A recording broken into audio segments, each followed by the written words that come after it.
Hello everyone, welcome back to my channel Mukti's cooking world. আজকে আমি আপনাদের সাথে খুব সহজ একটা চাইনিজ ভেজিটেবলের রেসিপি শেয়ার করব। আর এই ভেজিটেবলটা তৈরি করার জন্য আমি মাত্র 3টা সবজি ব্যবহার করব। সারা বছর পাওয়া যায় এমন 3টা সবজি দিয়ে খুব সহজভাবে আমি আজকে আপনাদের সাথে একটা চাইনিজ ভেজিটেবলের রেসিপি শেয়ার করব। তো আশা করছি আপনাদের কাছে ভিডিওটা ভালো লাগবে। তো চলুন দেখে নেওয়া যাক কীভাবে তৈরি করতে হয়। এর জন্য এখানে আমি মেজারমেন্ট কাপের 1 কাপ নিয়ে নিয়েছি বনলেস চিকেন। এর মধ্যে দিয়ে দিলাম 1 টেবিল চামচ পরিমাণ সয়া সস আর দিয়ে দিচ্ছি 1 চা চামচ পরিমাণ লাল মরিচের গুঁড়া।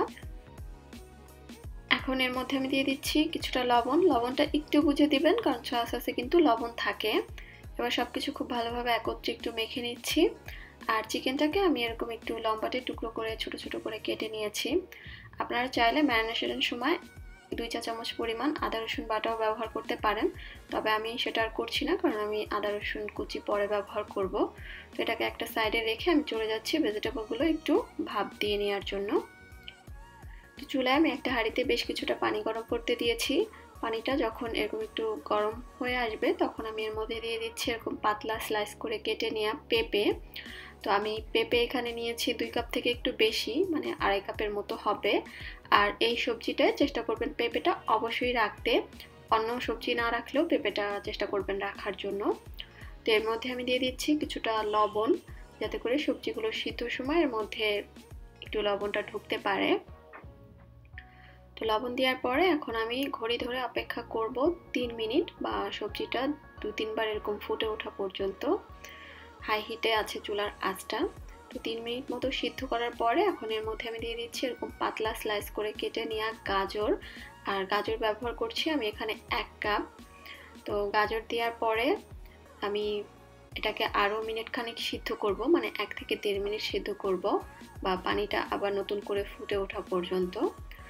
তো সবজি এরই মধ্যে সিদ্ধ হয়ে গিয়েছে। আমি মোট 4.5 মিনিটের মতো সবগুলো সবজি সিদ্ধ করে নিয়েছি। এবার পানিটা ছেঁকে আমি তুলে নিচ্ছি।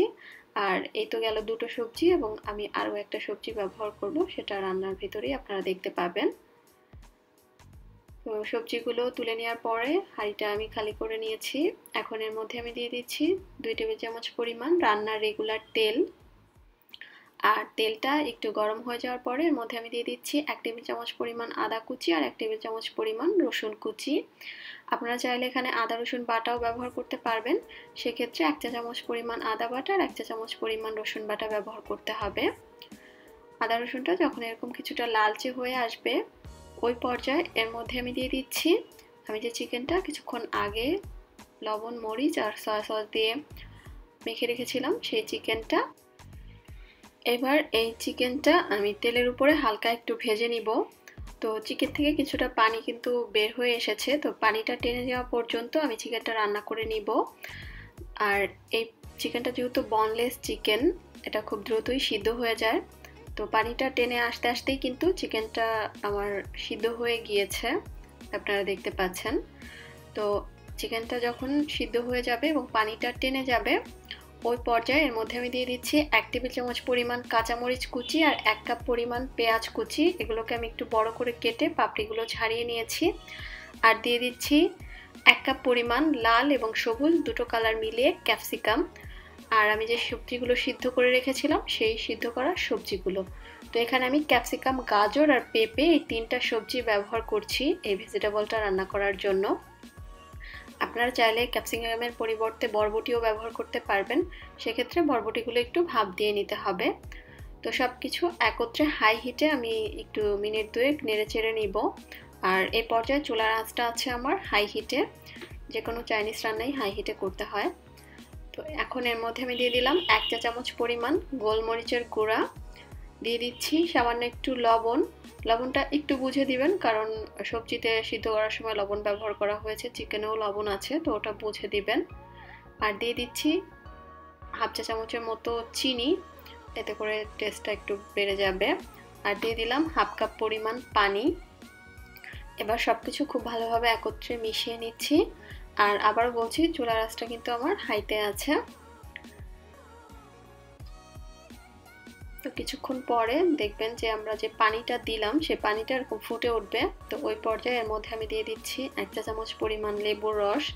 আপনারা চাইলে এই পর্যায়ে টমেটো সসও ব্যবহার করতে পারেন।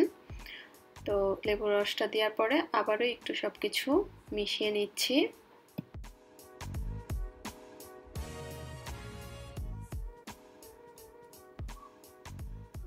তো আবারও সবকিছু ভালোভাবে মিশিয়ে নেওয়ার পরে যখন আমি যে এক্সট্রা পানিটা দিয়েছিলাম ওই পানিটা ফুটে উঠেছে, ওই পর্যায়ে এখানে আমি একটা বাটিতে নিয়ে নিচ্ছি 1 টেবিল চামচ পরিমাণ কর্নফ্লাওয়ার, আর এর মধ্যে আমি দিয়ে দিচ্ছি নর্মাল তাপমাত্রার কিছুটা পানি। এবার কর্নফ্লাওয়ারটাকে পানির মধ্যে আমি একটু গুলে নিব। আমি যে সবজিটার মধ্যে এক্সট্রা পানিটা দিয়েছি সেই পানিটাকে সুন্দর এটা ঘন করে দিবে কর্নফ্লাওয়ারটা, এবং সবজিটার মধ্যে খুব সুন্দর একটা বাইন্ডিং চলে আসবে। তো চেষ্টা করবেন অবশ্যই কর্নফ্লাওয়ারটা ব্যবহার করতে। কর্নফ্লাওয়ার দেওয়ার সাথে সাথে খুব ভালোভাবে মিশিয়ে নিতে হবে। আর এটা মিশিয়ে নেওয়ার পরে দেখবেন এরকম সুন্দর একটা বাইন্ডিংয়ে চলে আসবে, একটা গ্রেভি টাইপ হয়ে যাবে, মানে পানিটা যে পাতলা ছিল সেটা ঘন হয়ে যাবে। তো আমার সবজিটা হয়ে গিয়েছে। এবার চুলা থেকে নামিয়ে আমি গরম গরম ভেজিটেবলটা সার্ভ করে নিব। তো তৈরি হয়ে গেল মাত্র 3টা সবজি দিয়ে খুব সহজভাবে চাইনিজ ভেজিটেবল।